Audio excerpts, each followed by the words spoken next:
Vote ou Sénète.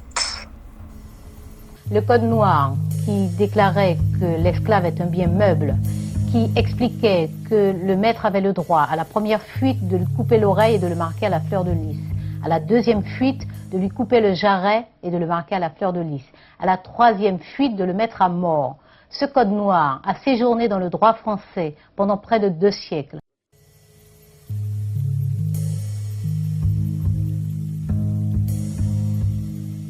Si le Code noir n'a pas été aboli en 1848, il faut qu'il le soit.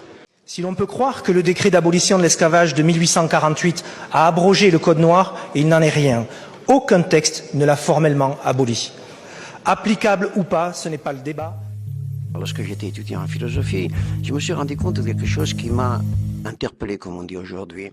C'est qu'on nous apprenait à penser, on nous apprenait la solidité des systèmes philosophiques, et aussitôt après, on nous montrait les failles des systèmes philosophiques, jusqu'à justement arriver aux Lumières. Lorsque nous en arrivions aux Lumières, on présentait la pensée et l'on ne nous disait rien des failles, de ce qui ne pourrait ne pas aller. Eh bien, ça a piqué ma curiosité, et étant mal né, j'ai été voir si éventuellement ce silence ne cachait pas quelques arcanes. Ensuite, par le plus grand des hasards, j'ai découvert le Code noir. Et bien entendu, dès que j'ai publié le Code noir, il m'a semblé que la question des réparations se posait immédiatement. Elle se posait juridiquement, elle se posait historiquement. Elle comportait des problèmes politiques évidents, mais ne pas la traiter, ne pas l'aborder par le corps, ça me semblait assez scandaleux, et donc je suis resté sur cette ligne-là.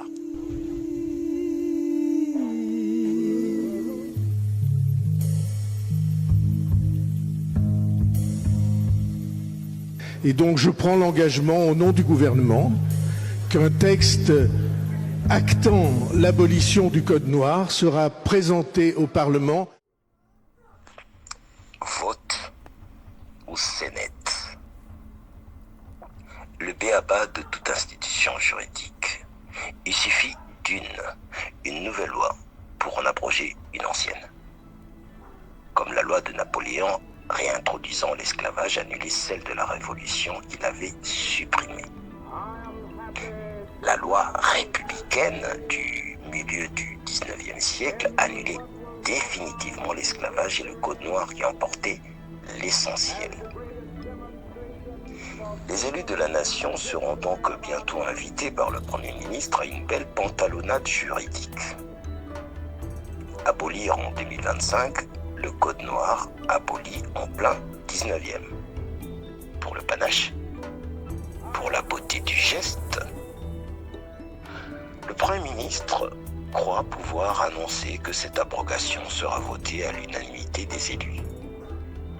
Aucun doute, ce sera un vote unanime.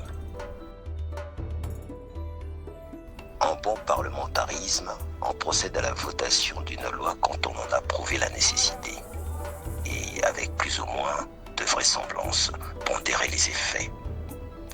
La nécessité ici, aucune. Les effets, j'en vois 2, pas plus, à la mise à terme de cette absurde initiative. 1. Le plaisir pour le Premier ministre Bayrou qui n'en a plus l'habitude d'obtenir un très beau score. Et 2. Le lancement du débat sur les réparations dues pour l'interminable saison de la traite. Débat nécessaire, toujours rejeté, toujours abandonné, à peine évoqué, aux raisons invoquées ici et là pour l'amorcer constamment, moqué, sous prétexte qu'on ne saurait revendiquer en plein XXIe siècle un droit que personne n'avait invoqué tout le long de la très longue durée de la traite.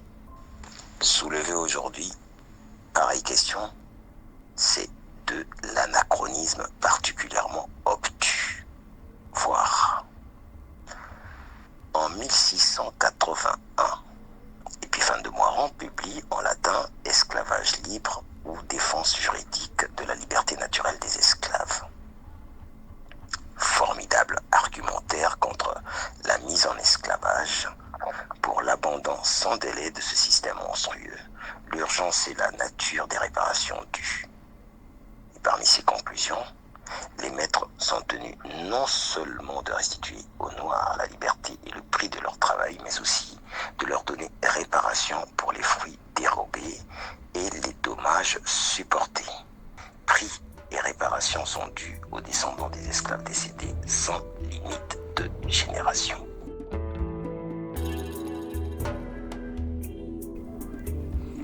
Le traité d'Épiphane de Moirans aligne des références scripturaires, théologiques, juridiques, philosophiques. Et il risque, à propos de leur ensemble, contre le crime de la mise en esclavage et de l'exploitation inhumaine des Noirs. Je montrerai la lumière de la raison. Avant les Lumières, la lumière de la raison en matière d'esclavage et de liberté des Noirs. Avant Montesquieu, Voltaire, Rousseau, Diderot, impensable, inimaginable, insensé, intolérable. Et osons-le, scandaleusement anachronique, historiquement trop tôt. Dans le roman national français, les Lumières jouent le rôle d'une manière de commencement. Avant elles, c'est le temps du préjugé. Et pourtant, très peu de temps avant la promulgation du Code noir, Épiphane de Moirans ouvre le débat sur les réparations. Anachronisme parce que trop tôt? S'y référer aujourd'hui, anachronisme parce que trop tard? Sans la relance, après Épiphane de Moirans, du débat nécessaire sur les réparations dans la foulée de la réabrogation inutile du Code noir, abrogé il y a 2 siècles, la pantalonnade annoncée ne sera qu'une scénette. À l'un ou l'autre, n'importe lequel, des élus de la nation d'en relever l'urgence. Est-il humain de l'espérer? L'espérance est une vertu. Soyons vertueux. Louis Salah Molins, mai 2025. Il faut que nous ayons la volonté, la capacité, le choix de réhabilitation historique, de réconcilier la République avec elle-même,